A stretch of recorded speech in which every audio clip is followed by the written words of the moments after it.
Analýza kľúčových slov a content gap analýza sú dve rôzne veci, ale dve podobné veci. Veľa ľudí chce analýzu kľúčových slov. To si ukážeme v druhom videu, čo je analýza, prečo je vhodná, komu je vhodná, ale druhá vec je, ktorá je oveľa rýchlejšia, lacnejšia a niekedy aj výpovednejšia, tak je content gap analýza. Content gap analýza je vlastne rozdiel medzi analýzou kľúčových slov je v tom, že pri analýze kľúčových slov nachádzate aj nové kľúčové slová, ktoré ešte nikto iný nemá. Lebo je to bežné, že pokiaľ vaša konkurencia není úplne zbehla vo SEO, nerobí SEO alebo nerobí tieto iné aktivity, tak oni nemusia mať pokryté všetky kľúčové slova. Samozrejme, pokiaľ vaša konkurencia je na trhu veľa rokov, je to veľká etablovaná firma, tak je veľmi možné, že majú pokryté naozaj všetky kľúčové slova a tým pádom je dostačujúca content gap analýza.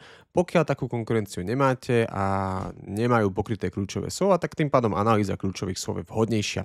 A teda, čo je tá content gap analýza a ako sa robí, ukážeme si to v rýchlosti, v skratke.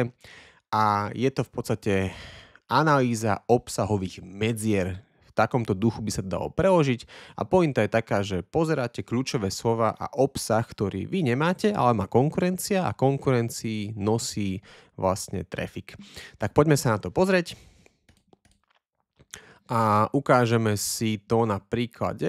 Ja som teraz mal školenie, kde sme sa venovali jednej stránke a ukážeme si, že tá stránka má dobrú tendenciu zlepšujúceho sa trafiku a povedzme, že kebyže si majú dávať alebo sa rozhodnúť, že či budú robiť content gap analýzu alebo analýzu kľúčových slov, tak v tomto prípade je úplne z mojich skúseností v pohode content gap analýza, lebo tento segment je dosť vyťažený a naozaj tie kľúčové slova sú pokryté že brutálne vlastne konkurenciou a môžeme si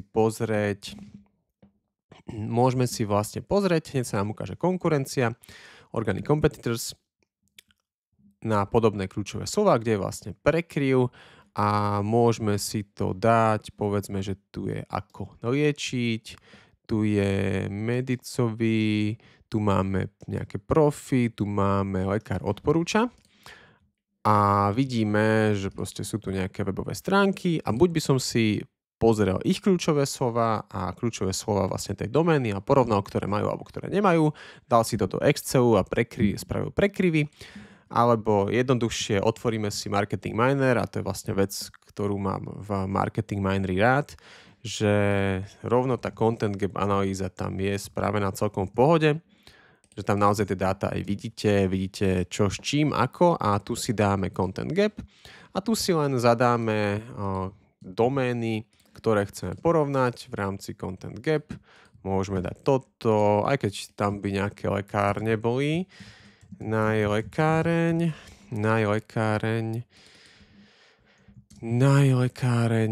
moja, Benu a dajme najlekáreň, uvidíme. Takže dali sme tam konkurentov a vlastne ukáže nám content gap a vidíme, že napríklad bolesť chrbta, tu je vyhľadávanosť, pre pacientov sa nezobrazuje, ako lieči 26. pozícia, medikovi je 15. pozícia, najlekáreň 61. pozícia a takto ďalej by sme pokračovali, povedzme opuch nôh, bolesti chrbta a ďalšie veci, toto by sme si stiahli a videli by sme, že odkiaľ tečie ten trafik tej konkurencii a odkiaľ vlastne menej netečie a kde by bol ten potenciál. Samozrejme, pokiaľ sú zaujímavé kľúčové slova, tak veľmi jednoducho si takto spravíte content gap analýzu. Pokiaľ sa robí analýza kľúčových slov, tak častokrát je to od 500 do 1500 eur. Je to naozaj, že treba si to odmakať od 10 do 20 hodín práce. Aj v dobe AI, proste pokiaľ to má byť relevantné a nie iba vypnuté kľúčové slova, ale aj nejakú logiku to má mať za tým, tak je to fakt okolo 1000 eur. Content gap analýza je rýchlejšia a častokrát pre klienta pochopiteľnejšia, alebo má priamo kľúčové slova a témy, ktoré môže spracovať, či už ich interný copywriter alebo iný copywriter, poprípade aj my. A v podstate každý SEO copywriter alebo SEO špecialista by si to mal robiť v podstate vždy, keď otvorí počítač, tak by si mal overiť tie kľúčové slova, pozrieť tú konkurenciu a ďalšie veci. To si ukážeme v ďalšom videu, že čo všetko spadá do práce SEO špecialistu. Dobre, takže toto veľmi v rýchlosti je Content Gap analýza, kedy hľadáte, na ktoré kľúčové slova sa zobrazuje konkurencia alebo vy nie a kde ten potenciál, kde by ste mohli získať vlastne trafik, doslova ho ukradnúť konkurencii.